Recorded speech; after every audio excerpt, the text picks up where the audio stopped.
So student, जैसा कि हमने पिछले टॉपिक में पढ़ा था कि ड्रॉट ड्रॉट के डिफिनेशन और ड्रॉट का इंपॉर्टेंस, उसके साथ साथ ड्रॉट और एरिडिटी में डिफरेंस।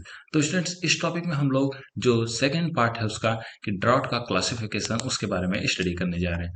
तो स्टूडेंट, जैसा कि आपके सामने स्क्रीन पर दिख रहा है कि ड्रॉट का क्लासिफिकेशन, तो उससे पहले थोड़ा सा एक चीज और पॉइंट नोट करें कि based on rainfall deficient we are having three term. मतलब कि पानी की कमी के कारण हमारे पास तीन टर्म आते हैं। कौन कौन से? एक ड्राई स्पेल, दूसरा ड्रॉट और तीसरा फेमाइन। ड्रॉट के बारे में जैसा हमने पहले पढ़ा कि सूखा, पानी की कमी के कारण जब क्रॉप सूखने लगते हैं तो सूखा कहा जाता है, ड्रॉट कहा जाता है। Famine, severe form of drought called famine. मतलब ड्रॉट के कुछ फॉर्म को फेमाइन, जब वो ये बहुत ज्यादा हानिकारक हो जाता है तो ये फेमाइन कहा जाता है। मतलब महामारी, भुखमरी, ऐसा कुछ कंडीशन। और ड्राई स्पेल, थर्ड जो ड्राई स्पेल दिख रहा है आपके स्क्रीन पर कि rain less period for short time.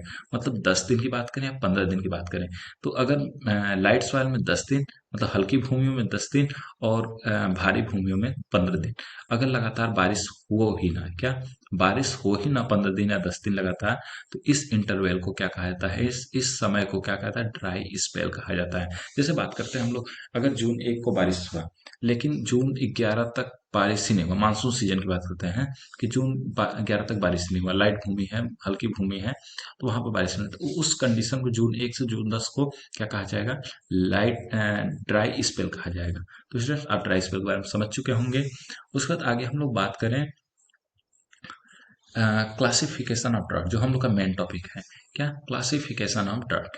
तो ड्राफ्ट को क्लासिफिकेशन उसके कई कैरेक्टरिस्टिक्स के हिसाब से किया जाता है, जैसे ड्यूरेशन, समय के आधार पर, उसके नेचर ऑफ यूजर के आधार पर, टाइम ऑफ अकरेंस, आने के आधार पर, समय के हिसाब से, और कुछ अदर टर्म है जो कि आगे हम लोग टॉपिक में डिस्कस करेंगे। तो इसमें सबसे फर्स्ट है बेस्ड ऑन ड्यूरेशन। ड्यूरेशन के आधार पर कितने प्रकार के सूखा होता है। तो सबसे पहला होता है परमानेंट ड्राउट। परमानेंट ड्राउट का मतलब यह वह कैरेक्टरिस्टिक्स है ऑफ डेजर्ट क्लाइमेट, मतलब डेजर्ट, सूखे रीजन का क्षेत्र, मतलब रेगिस्तानी इलाके का है, where sparse vegetation growing is adopted to drop and agriculture is possible only by irrigation due to entire crop season. मतलब कि यहाँ पर हमेशा क्रॉप मतलब सूखा होता है, और यहाँ पर एग्रीकल्चर तभी संभव होता है जब हम अपनी कोई व्यवस्था करें, अपना इरिगेशन की व्यवस्था करें, मतलब कि हम लोग रेनफॉल पे ना डिपेंड रहे, तब ये परमानेंट ड्राउट कहलाता है। सीजनल ड्राउट क्या होता है? सीजनल ड्राउट वहाँ उस क्लाइमेट में पाया जाता है well defined rainy and dry season, मतलब जब जहाँ पर एक रेनी सीजन होता है और एक ड्राई सीजन होता है, वैसे जगह पे most of the arid and semi arid zone, मतलब कुछ एरिड जोन और कुछ सेमी एरिड जोन इस कैटेगरी में आते हैं, इस बंटवारे में आते हैं। Duration of the crop varieties, crop variety के जो ड्यूरेशन होता है, planting date should be such that the growing season should be fall within rainy season. मतलब इस जब रेनी सीजन होता है उस समय के लिए वैसा ड्यूरेशन हम लोग चेक किया जाता है कि उसी समय हम लोग क्रॉप को ग्रो करें। तो ये डिपेंड करता है कि मतलब कि कैसा हम लोग क्रॉप ग्रो कर रहे हैं समय के हिसाब से, ये बिल्कुल निर्भर करता है। थर्ड है कॉन्टी कॉन्टीजेंट ड्राउट। कॉन्टीजेंट ड्राउट क्या है? It involves N abnormal failure of rainfall. क्या? एबनॉर्मल फेल्योर ऑफ रेनफॉल, जब बारिश एबनॉर्मल हो, इट में अगर ऑलमोस्ट एनीवेयर, या कहीं भी हो सकता है, specially in most of the humid और सब ह्यूमिड क्लाइमेट, ज्यादातर ह्यूमिड और सब ह्यूमिड क्लाइमेट रीजन में। इट इज यूजली ब्रीफ, या बहुत छोटा होता है, इरेगुलर होता है, मतलब कोई बारपन कभी भी हो सकता है, and generally affect over a small area, बहुत कम जगह पर या बहुत छोटे एरिया पर देखने को मिलता है। उसके बाद आगे बात करें हम लोग इनविजिबल ड्राउट। ऐसा इनविजिबल ड्राउट का मतलब जो हमें दिखाई नहीं दे लेकिन ड्राउट पड़ा है। This can occur even when there is frequent rain in area. ये तभी हो सकता है जब यहाँ पर बारिश बार बार हो रही है किसी क्षेत्र में, तभी। व्हेन रेनफॉल इन एग्जीक्यूट, मतलब कि रेनफॉल हो रहा है लेकिन सही से नहीं हो रहा, कभी भी ज्यादा हो जा रहा है, कभी कम हो जा रहा है। टू मीट द इवेपोर ट्रांसपिरेशन, मतलब कि रेनफॉल हुआ है लेकिन जितना इवेपोर ट्रांसपिरेशन हो रहा है उससे भी कम हो रहा है। तो this result in border line water deficiency, जिससे क्या होता है? वाटर डिफिशियंसी बॉर्डर लाइन पहुंच जाती है, और सॉयल में जो मॉइस्चर है वो कम हो जाती है, जिससे कि ऑप्टिमम यील्ड कम हो जाता है, जो हमारी यील्ड होने वाली है वो कम हो जाती है। तो ये क्या कहलाती है? कि इनविजिबल ड्राउट कहलाती है। ये कहाँ पाई जाती है? ये ह्यूमिड रीजन में ज्यादातर होता है। तो ओके स्टूडेंट्स, ये हमने पहला पढ़ा ड्यूरेशन के आधार पर 4 प्रकार के ड्राफ्ट। नेक्स्ट हम लोग पढ़ेंगे based on relevance of user, मतलब किस हिसाब से कौन कौन यूज करते हैं उनके हिसाब से ड्राफ्ट। तो पहला मेट्रोलॉजिकल ड्राफ्ट। क्या मेट्रोलॉजिकल ड्राफ्ट? अगर मेट्रोलॉजी की बात करें, जो मतलब कि मौसम विज्ञान की, तो मौसम विज्ञान अपना एक ड्राफ्ट अलग मानता है। तो उसके हिसाब से एनुअल प्रेसिपिटेशन, या वह कंडीशन है जब annual precipitation less than a normal over area prolong period from month से, मतलब कम हो जाए, जो नॉर्मल हो रहा है उससे कम हो जाए तो वो ड्राउट कहलाएगा। एज पर प्रेसिपिटेशन की बात करें तो the below normal departure of rainfall classified IMD, Indian meteorological department के द्वारा, जो इंडिया का है, माइल्ड में 1 से 25% कमी हो जाए, मॉडरेट में 26 से 52% हो जाए, और सेवरे में 50% कमी होती है। मतलब 3 प्रकार के इसमें मेट्रोलॉजिकल ड्राफ्ट में भी 3 प्रकार का ड्राफ्ट है। Mild meteorological drought, moderate meteorological drought और सेवरे मेट्रोलॉजिकल ड्राफ्ट। माइल्ड वाले में जब 1 से 25% कमी हो जाए, मॉडरेट में 26 से 50% कमी हो जाए और सेवरे में 50% कमी हो जाए, तब it is a period of normally dry weather. ये जब मतलब ड्राई वेदर हो जाता है, सूखा पड़ जाता है, तो वो। ओके फ्रेंड्स, नेक्स्ट हम लोग बात करें second, atmospheric draft. Atmospheric draft, ये स्फेरिक ड्राफ्ट मतलब अ, वातावरणीय सूखा। ये क्या होता है कि जब लो एयर ह्यूमिडिटी, जो वायु है, वायु में आर्द्रता कम हो जाती है, तो ऐसे समय जब सूखा बहुत गर्म हवाएं बहुत तेज चलने लगती है, तो ये भी सूखा का एटमॉस्फेरिक ड्राफ्ट कहा जाता है। इस समय क्या होता है, सॉइल मॉइस्चर में भी कमी आ जाती है और इन्वायरमेंट में भी, इन्वायरमेंट के भी आर्द्रता में बहुत ज़्यादा कमी हो जाती है। और मिड डे में, मतलब कि अर्ध दिन में बात करें, दिन में तो बहुत ज़्यादा ही गर्मी होती है और ट्रांसपिरेशन बहुत तेजी से होता है, जिससे क्या होता है, प्लांट रिवाइव नहीं कर पाते और जमीन के अंदर की जो नमी है वो बहुत तेजी से लॉस होती चली जाती है। थर्ड है हाइड्रोलॉजिकल ड्राफ्ट। हाइड्रोलॉजिकल ड्राफ्ट का definition, meteorological drought when prolonged result in hydrological drought with depletion of surface water, मतलब जो सरफेस वाटर है, जैसे कि नदियों में है, तालाब में है, झील में, से ऊपर बात किया हाइड्रोलॉजी पर, झील में है, तालाब में है पानी, तो उस पानी में किसी तरीके की कमी या बहुत ज्यादा कमी होने लगती है, तो उसे हाइड्रोलॉजिकल ड्राफ्ट कहा जाता है। तो स्टूडेंट्स, आप इसे समझ ही सकते हैं। नेक्स्ट, एग्रीकल्चर ड्राफ्ट या सॉइल ड्राफ्ट। इसे मृदा सूखा या फिर तो एग्रीकल्चरल ड्राफ्ट कहा जाता है। यह कब होता है, जब सॉइल मॉइस्चर में बहुत ज़्यादा कमी हो जाती है due to imbalance between available soil moisture and evaporation of crop, evapotranspiration of crop, मतलब कि जब सॉइल के मॉइस्चर में बहुत ज़्यादा कमी हो जाती है या फिर तो क्रॉप में बहुत ज़्यादा इवेपोट्रांसपिरेशन होने लगता है और वो पूरा नहीं हो पाता, जो जल जल हम लोग दे रहे हैं, तो वो एग्रीकल्चरल ड्राफ्ट के नाम से जाना जाता है। ज़्यादातर इंपॉर्टेंट हम लोग का यही है, this situation arise as a consequence of scanty precipitation is in uneven distribution both in space and time, मतलब समय और जगह के हिसाब से बारिश का कम होना, प्रेसिपिटेशन का कम होना, डिस्ट्रीब्यूशन होना, खराब होना, क्या कहलाता है, एग्रीकल्चर ड्राफ्ट के अंतर्गत आता है। एग्रीकल्चर ड्राफ्ट को 5 और भागों में बांट दिया जाता है। ड्राई लैंड एरिया में, सूखे क्षेत्र में, शुष्क भूमि क्षेत्रों में यह 5 और भागों में बांट दिया जाता है।